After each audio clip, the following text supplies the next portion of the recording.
For your enjoyment, from Hollywood, Edmund O'Brien as Johnny Dollar. Good evening. This is Mr. Snell's secretary. Oh, sure. Hi. I was unable to reach Mr. Snell before he left for the West Coast, but he asked me to outline the case to you and hoped you'd follow him out there. It's quite serious. Oh? What is it? Our company has been carrying the policies on a line of pleasure boats for a West Coast sales agency, the Arrowcraft cruisers. Within the past 2 weeks, 3 of them have sunk, with no survivors. Bad risks. Yes. There's a liability clause.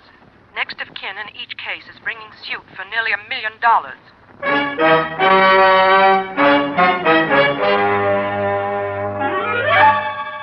Edmund O'Brien in another adventure of the man with the action-packed expense account. America's fabulous freelance insurance investigator. Yours truly, Johnny Dollar.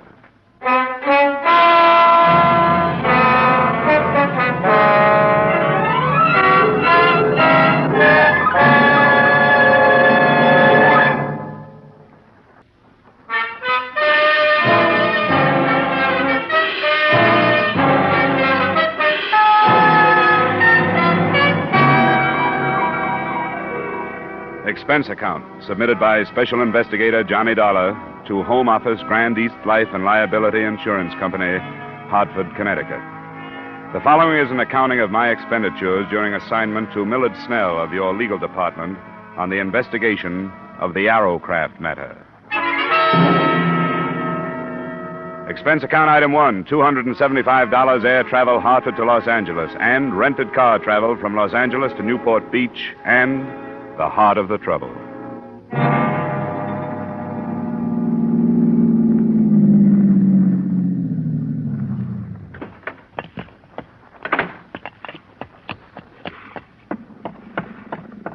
Snell?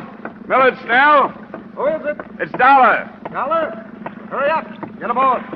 Now watch it. She's wet tonight. Hey, give me your arm. Come on. Thanks. Didn't think you were going to make it. You talked to your secretary? Yes, but that was yesterday from Chicago. Well, I didn't know where you were until I called her from the Los Angeles airport a couple of hours ago. Then when I got here, your hotel told me you just left to charter a boat. What's up?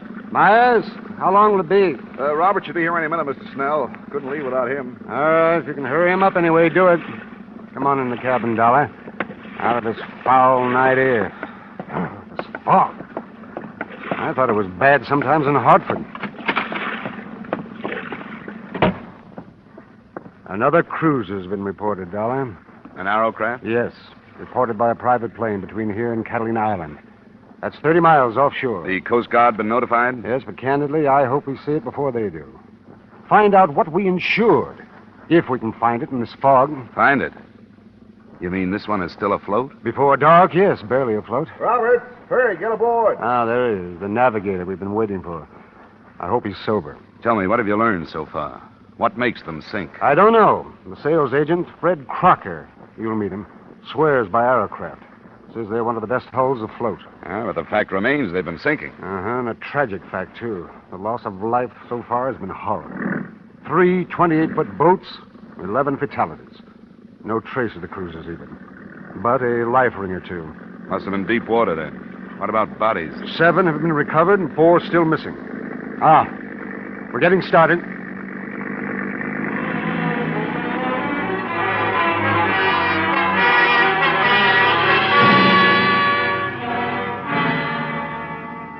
It was 10 p.m. when we left the quiet resort village, and it was dawn when we saw in the fog what we had been unable to find during a whole night of searching. The Arrowcraft, without sign of life, was almost entirely awash, bow down in the channel swell. That's close enough, Myers. Right. We don't want to nudge her. She's liable to roll over.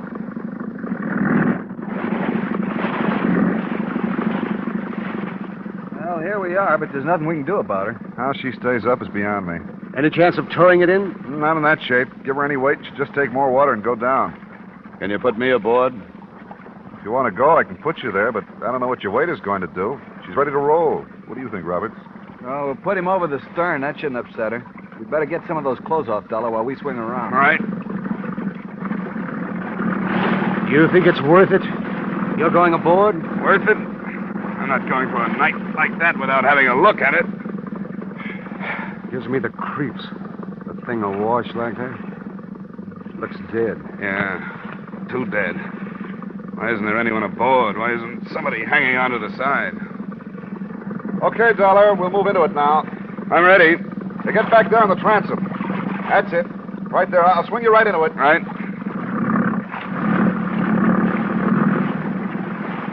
There you are. Go ahead. Okay. Hey, get off the gunwale. And stay amidships. Don't get to either side. She'll roll. I'm all right. Anything there? Yeah. Yeah, there's something here. There's a girl in the cabin.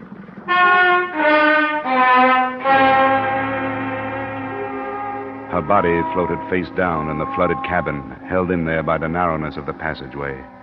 After an unpleasant and ticklish 15 minutes, she was lifted aboard the other boat by 3 suddenly silent men.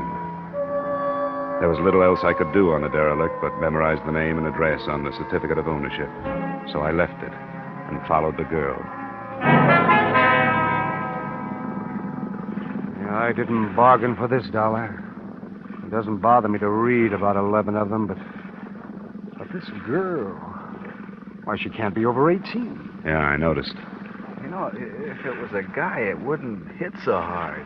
But a kid like this, beautiful. Myers, Yes, sir? have you radioed in about this? I waited to find out whether you want to stand by the boat or not. No.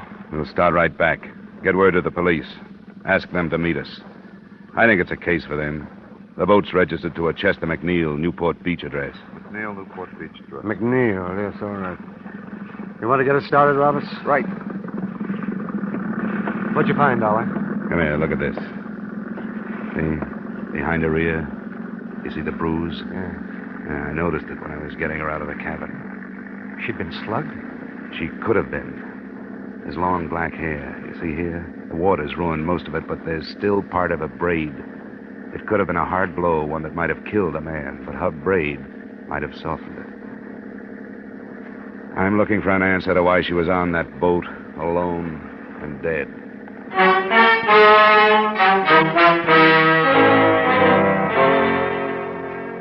It was an answer I never did actually find and prove, because in the final analysis, the death of this beautiful, dark-haired girl was no more important than any of the rest of them. She was taken to the county morgue, and after making my formal statement to the police and giving them my informal theories, I followed her there. Now, I take it that the deceased is not a personal friend of yours. That's right, Dr. Sane. I'm an insurance investigator. I'm in Southern California because a number of people have died in the sinkings of some insured pleasure boats. Oh, yes, the Arrowcraft? Yes. And the death of this girl has become important to me. What's her name? Caruso, Antonia Caruso. She was identified by her mother. Antonia. Are you planning an autopsy? Why do you ask? I wonder if you noticed a bruise behind her right ear. Yes, I reported it. You're an observant fellow.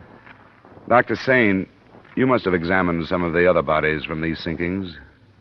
Were there any indications of violence on them? If there were, I was unable to discover them. The period of immersion in other cases, you must understand, was much longer than in the Caruso case.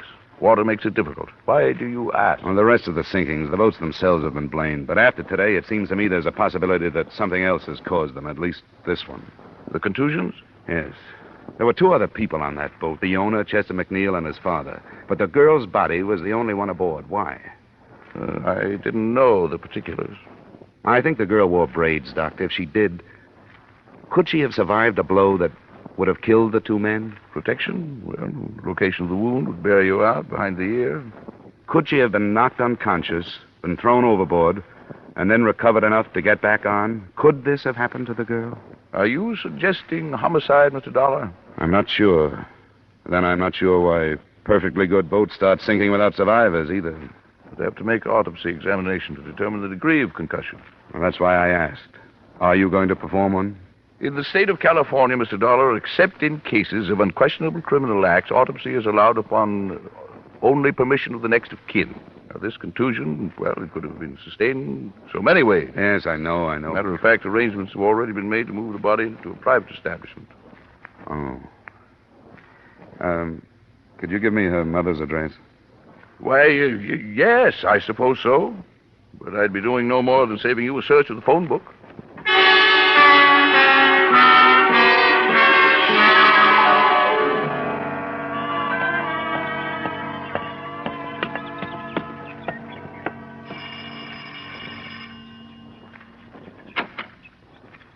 What is it you want? Mrs. Caruso, I'm the man that found your daughter. Oh. Then why have you come here? You shouldn't know my grief. I do, Mrs. Caruso, but I'd like to talk with you if I could. What is there to say? I don't want to see you. There is no room for sympathy. I didn't know anything about your daughter, but I'd like to. I'd like to hear about her. Why do you do this? Because I don't think her death was accidental. Oh, go away. Why do you say this? My girl, she never did no wrong. I didn't mean that, Mrs. Caruso. Please, may I come in? All right. It's my house. I'm sorry. It's not cared for. There have been so many things today. Well, I won't stay long. She was a good girl. She was going to marry Chester. His father was with them. She was going to marry Chester. Oh, we hoped it so much, Antonia and me, that it would be a good marriage. Mrs. Caruso. We always dreamed. We were good people, only poor. We give everything so Antonia will be better. She was so beautiful. She was going to marry Chester. I'm sorry to bother you at a time like this. Now, she's gone. I saw her. I saw her, too. And I want to learn why she's gone. Now, Mrs. Caruso, is there any reason that you can think of why there should have been trouble on this trip in the McNeil boat? Oh, no. They go many times. They love the boat. They go many times, always with his father to take care of them. He loved her, too. My daughter, he called her. She was going to marry his Chester. Be so happy. Please, Mrs. Caruso. Oh, my Antonia. Antonia. Please, go. You know my grief. Leave my house. Leave my house.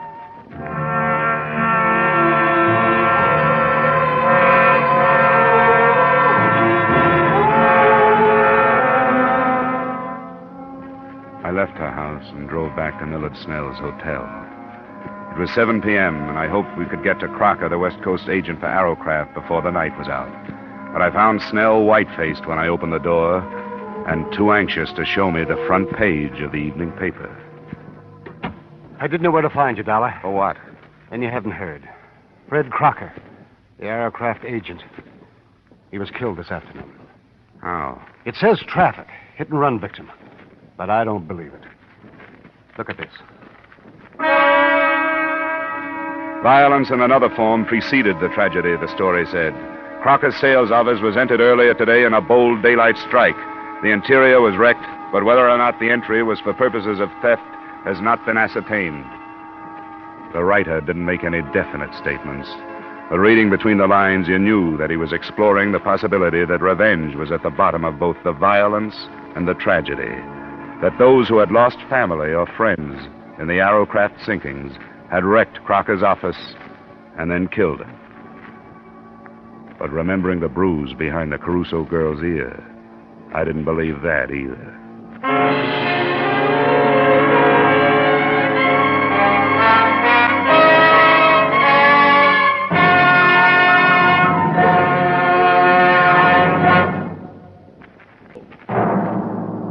And now, with our star, Edmund O'Brien, we return you to the second act of yours truly, Johnny Dollar.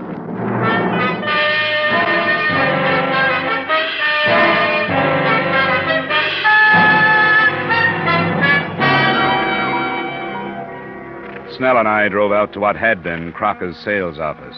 A sheriff's deputy met us outside and took us in. Give you some light if... Oh, there's a switch. Well, not as bad as it could be. At least the drawers aren't dumped. These are from a file cabinet. We'll start here. What are you looking for? Crocker's sales records. Sales records? The names and addresses of all the people who bought Arrowcrafts from him. I don't think we'll find it. I don't get you. We've got a theory. That those boats didn't just sink, that they were boarded, that the people who've been lost were slugged before they were drowned, and that the boats were scuttled. What do you think of it? Why would anybody set out to wreck Arrowcraft? Well, that I don't know. Probably because they're linked to something important. Maybe something or somebody is on an Arrowcraft and somebody else doesn't know which one. Here's the sales folder, Dollar. It's empty, all right. Sure it is. That gives them the location of every Arrowcraft between here and San Diego. Sheriff, nobody has said where Crocker was when this place was entered. They don't know yet. You got a theory? Yeah, that he was here. Yeah, that after the list of names and addresses was taken, he was dragged out of here and killed with a car for the same reason the others have been killed. Because alive, they might have been identifying witnesses. Well, they say everybody's got a right to his own opinion, but that's too crazy for me. Well, I don't blame you. It's too crazy for anybody. Maybe so crazy it'll never be cleared up.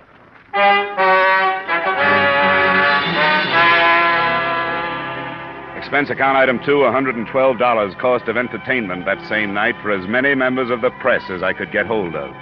They listened to my theory, agreed that it was unbelievable, but worth printing on the grounds of sensationalism. The story made the morning editions, most of the papers slanting it towards warning the Arrowcraft owners listed in Crocker's stolen records. But it didn't look so unbelievable because it had a companion piece. A night watchman at one of the yacht clubs lay near death from gunshot wounds after apprehending a prowler aboard an Arrowcraft. The prowler was being held at the county jail. Who is this guy, Sergeant? Jerry LaBarber's the name he uses. We put a search on him last night. He's one of those things you call a known hoodlum because nobody's been able to pin much on him. Known to the police in Las Vegas, L.A., and San Diego, to name a few. Here he is. I hope you had better luck with him than we did. If you meant that, you'd leave me alone with him for the rest of the day. Sorry. Off the bunk, LaBarber. You got a visitor. On your feet. Stand up. Okay, hero, you got me up. What's the matter with you? What's missing, LaBarber? What? What's lost? What were you looking for on the Arrowcraft? Come on, who are you working for? I'm out of work. Why don't you save your breath? How many of the other killings were you mixed up in? What are the killings? I get into a scrape with an eager night watchman, and now you talk about pinning other killings on me. What is this? Who are you working for? I'm out of work. You could do yourself some good, you know. I'm not complaining, am I? You were off to a pretty good start. Even if that watchman lives, you're going to be tried for assault with intent to kill. That's a long rap. You might make it shorter by using your head. Is that a promise? Don't make me laugh. You're a sucker, LaBarber. But this is a promise. I'm going to see you charged for Crocker's murder. Who's Crocker? And I'm going into the business of searching Arrowcrafts myself. Don't be stupid. Why not put the blame where it belongs? Blame for what? Okay, Sergeant, I've had enough. So have I. I wonder how long it takes to get that way. And for what? I could buy and sell you, you cheap tin star. Well, what do you think? He's covering for somebody, isn't he? Hank, you're right. You shouldn't have tipped your hand so much about searching the boats. Word's going to get out. Out of a jail cell? He called for a lawyer, one of the hot men from L.A. We can refuse him visitors, but not a private session with a criminal who happens to be his lawyer. Oh, I'd like to hear that one. You should. It's going to put a bigger bullseye on your back than that newspaper story did.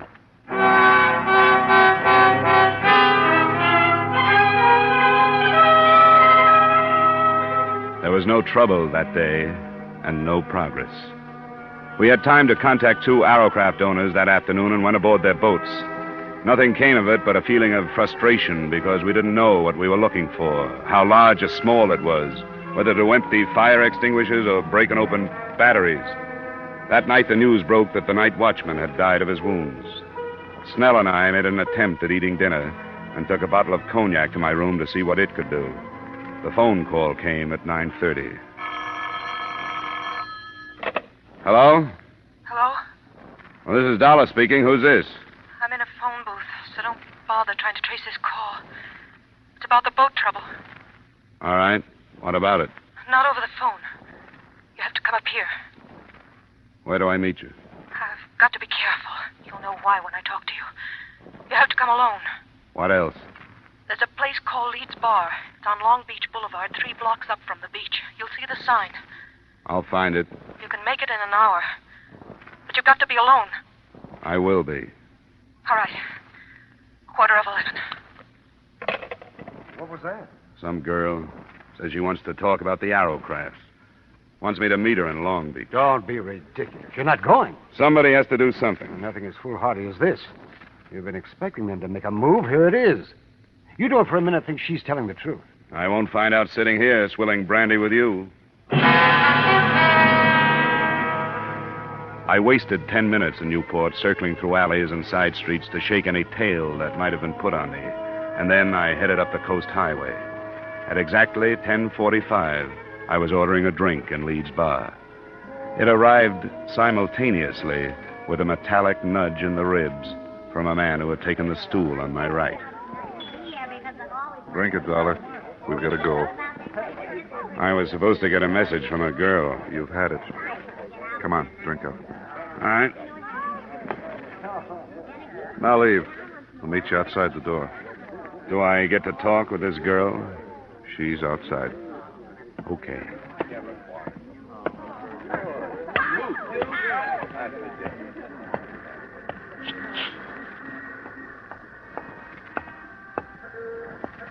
This way. Here's a car. No, you get in the front with her. I'll get in back. Where to now? Just a little way. You weren't followed? I made it a point not to be. Huh? You wanted to talk. Yeah, I do. I don't know what's going to happen to me, but I don't think I care anymore. It's been like I killed all those people who've died. Take it easy, honey. You mean their deaths are your fault? Sort of, yeah. I mean, I could have stopped it, but I was afraid to because one of his men would have killed me. And I thought he'd stop me for this. He? Who do you mean? Hey, watch what you're going. You better stop, Gwen. This is as good a place as any. Yeah.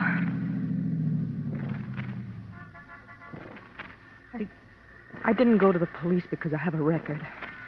And he's so powerful, he could have made it look like blackmail and it wouldn't have gone any farther. Who is so powerful? George Masterson.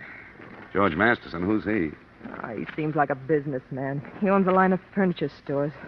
I've known him for 3 years. It was one of those things where, every once in a while I'd learn something about him. Until I finally understood what he really was. And he knew I did. What kind of payment do you expect for what you're telling me? Dollar. I hadn't thought of money. I swear I hadn't. All right. Go ahead. Masterson's as far outside the law as you can get. Narcotics, jewels and furs, aliens, Mexican gold, anything. He runs the West Coast for a combination that has headquarters in Italy. Who knows this? I do. And I wrote it all down. Ways to prove it.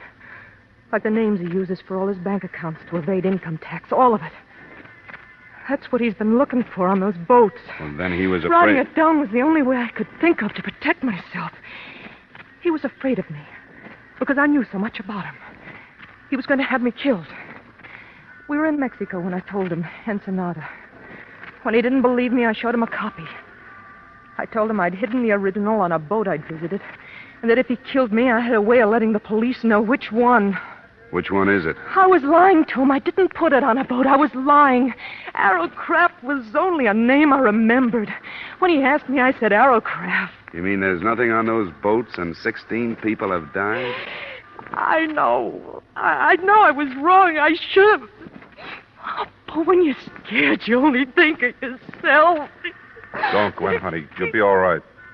This paper you say you wrote, where is it? I have it here. I want you to take it. Now, get out, Dollar. I want to take her home.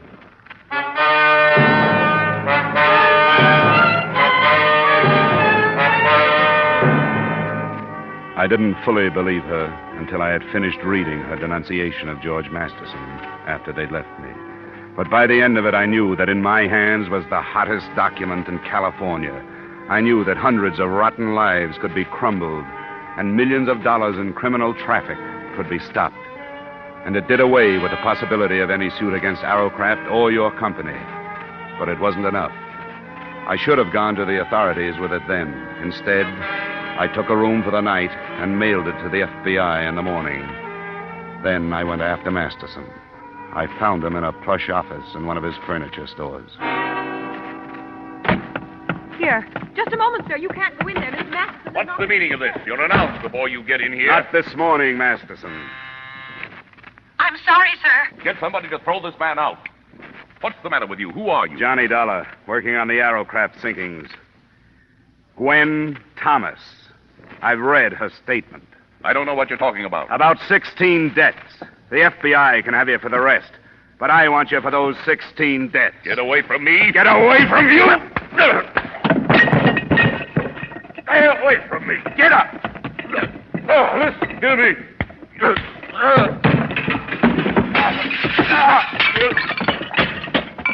Come on, get up.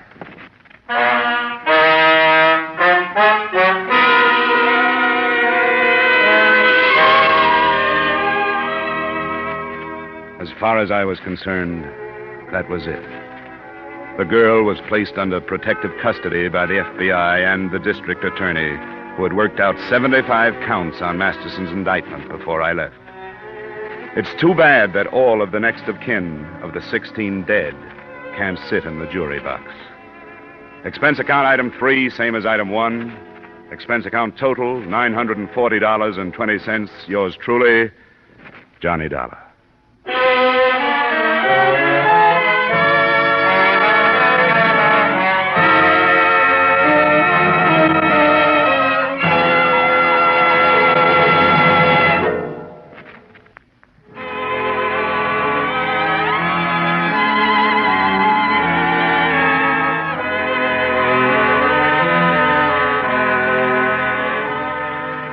Yours truly, Johnny Dollar, stars Edmund O'Brien in the title role and is written by Gil Dowd and David Ellis, with music composed and conducted by Leith Stevens. Featured in tonight's cast were Gene Bates, Howard McNear, Clayton Post, Harry Bartell, Hy Averback, John McIntyre, and Jeanette Nolan. Yours truly, Johnny Dollar, is produced and directed by Jaime Del Valle.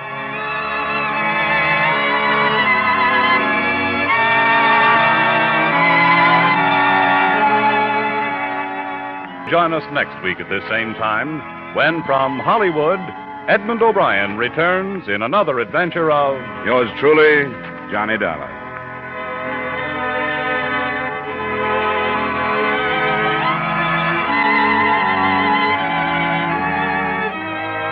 Bob Stevenson speaking.